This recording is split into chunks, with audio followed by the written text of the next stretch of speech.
Hello everyone, welcome to soundproofguide.com. In this video, I'll be talking about how to soundproof due to noisy neighbors, and hopefully the neighbors are creating what would be airborne noise versus structural noise. Now, the difference is, of course, airborne is if the noise is airborne, people talking, screaming, music playing, and structural noise is usually people walking up over you and loud bass. So hopefully what you're dealing with is a neighbor from another house. That's what we'll be trying to help you soundproof in this video.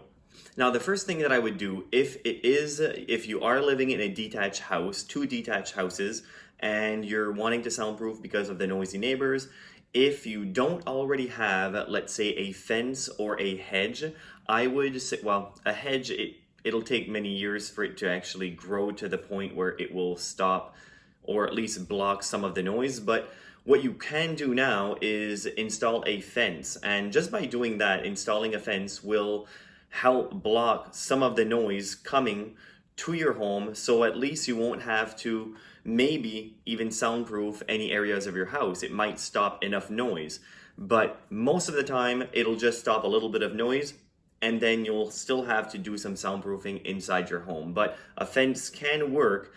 Usually I would suggest a wooden fence, of course, not the wire fence, because the only thing you can do with the wire fence is add a felt on it, but those are more for privacy than actual sound blocking. So a wooden fence, and even add a layer of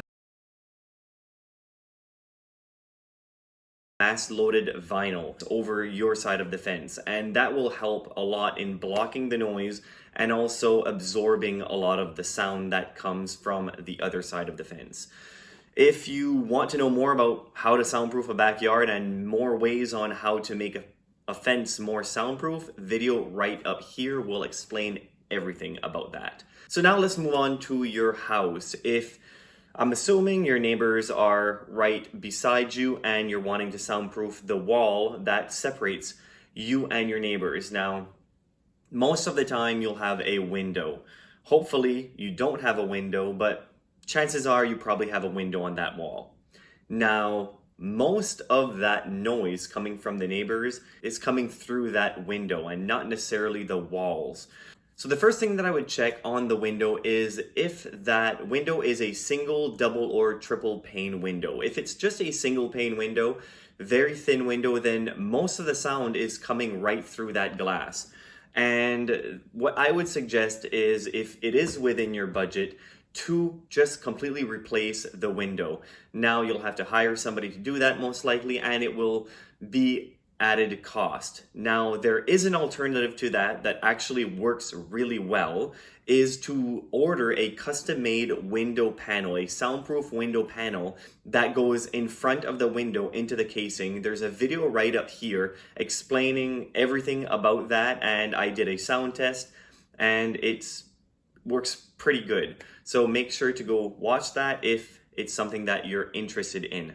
The only thing with a soundproof window panel is that it stops a lot of the noise coming through a thin window. If you already have a double or triple pane window, that means that most of the noise is not coming through from that window itself. So in that case, if you already have a triple pane window, thick window, that means a window panel will be almost useless because you're already stopping most of the noise coming from outside with your window.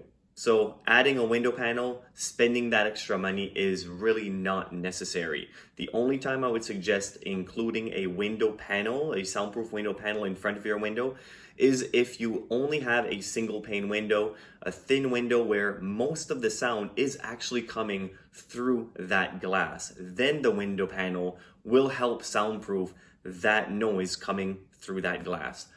So now that we have the window itself covered, what you'll want to do is seal around the window casing and around the window itself, where the window meets the casing. A lot of the time, the houses, of course, will shift and there will be cracks along where the caulking would have been.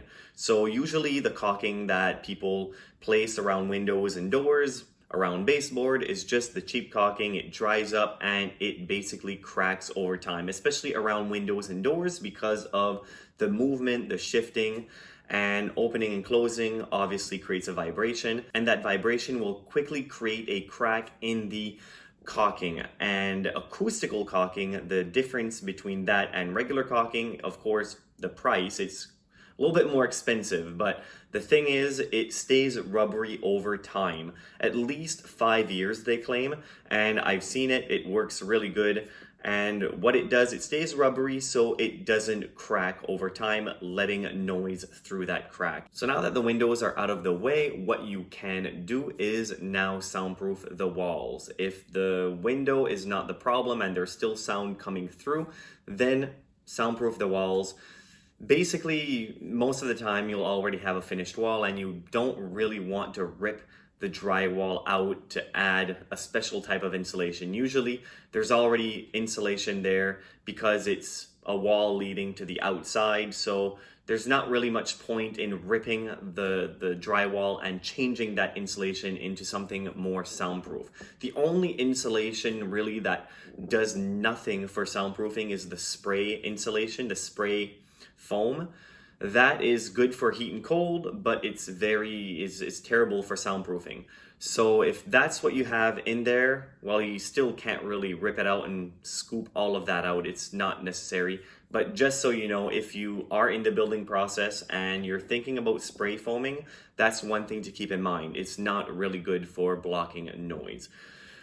So now that you have a finished wall, the thing that I would do is just add another layer of drywall, 5/8" drywall, add a second layer, and if you can, add a third layer. If there is an enormous amount of noise coming from the neighbors, then I would spend extra money to add a layer of mass-loaded vinyl in between the 2 layers of drywall. Now, it's not really necessary if the noise isn't that bad, but if the noise is that bad, then spend the extra couple of $100s and add the mass-loaded vinyl. It's something that you can do yourself, DIY. There's a video right here explaining to you how to install it, and it's really quite simple. So make sure to go watch that if that's where your mind is heading towards. And add your layer of drywall, finish the wall, make sure to also seal the electrical outlets, because usually the electrical outlets has a big gap around where the electrical box meets the wall. If you just take the face plating off, you'll notice that usually there is a crack and there's no insulation in that crack. So it just basically goes to the wall on the outside and sound will go through. More sound than you would think. Sometimes if you put your hand right to the electrical outlet, especially in older homes, you'll feel the cold hit your hand. If you can feel the air hit your hand, then noise is easily coming through. So by soundproofing the electrical outlet, all you need to do is basically add some backer rod if the gap is quite large around the electrical outlet where it meets the wall. But if the gap isn't that bad, then I would just add some acoustical sealant around the electrical outlet just to make everything sealed.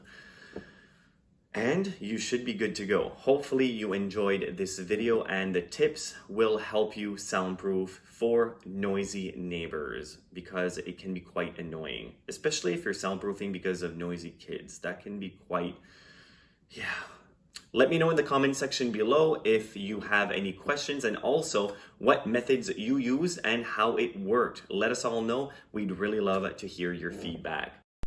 For watching, don't forget to subscribe, click the like, do all that awesome stuff. Thank you. I appreciate it. Feel free to take a look at many of our other YouTube videos and also some of our articles on our website, soundproofguide.com. Don't forget to click the like button if you enjoyed this video, and also consider subscribing to our channel if you like our content. Also, feel free to leave us a comment below if you have any soundproofing questions of your own.